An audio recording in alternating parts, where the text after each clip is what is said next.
बीड जिल्हा सत्र न्यायालयातील न्यायाधीशांची निलंबित पोलिसांसोबत होळी। अंजली दमानी यांकडून फोटो पोस्ट। हत्या प्रकरणाचा खटला सुरू असताना हा प्रकार चुकीचा, दमानी यांची टीका। जयंत पाटलांबाबत अंदाज लावणं कठीण। उपमुख्यमंत्री एकनाथ शिंदेंचं विधान। तर बारामतीमध्ये जयंत पाटलांनी शरद पवारांची भेट घेतल्यानं राजकीय वर्तुळात चर्चांना उधाण।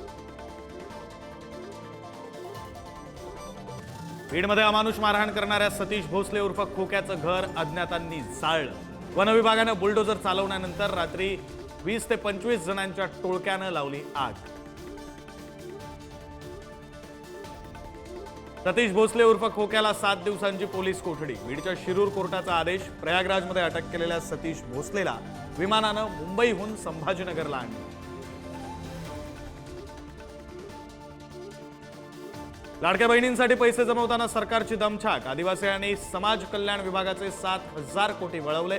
संबंधित मंत्री अजितदादांकडे मांडणार गाऱ्हाण।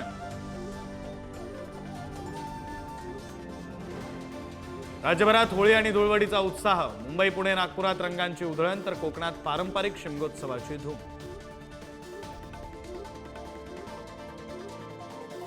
राजकीय नेत्यांकडूनही धुळवड साजरी। एकनाथ शिंदेंची नातवासोबत होळी। भास्कर जाधवांनी नाचवली पालखी।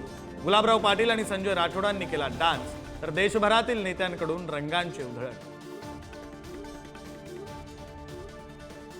मथुरा, वृंदावन, उज्जैन, कोलकाता, अहमदाबादसह देशभरात होळीच्या रंगांची उधळण। सकाळपासूनच धुळवडीची धूम। परदेशी पाहुण्यांकडूनही रंगांची उधळण।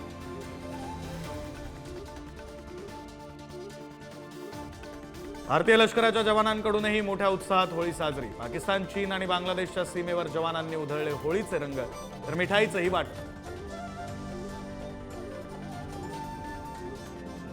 बीडच्या विडामध्ये यंदा जावयाची गाढवावरून मिरवणूक काढली जाणार नाही। सरपंच संतोष देशमुख हत्या प्रकरणामुळे गावकऱ्यांचा निर्णय।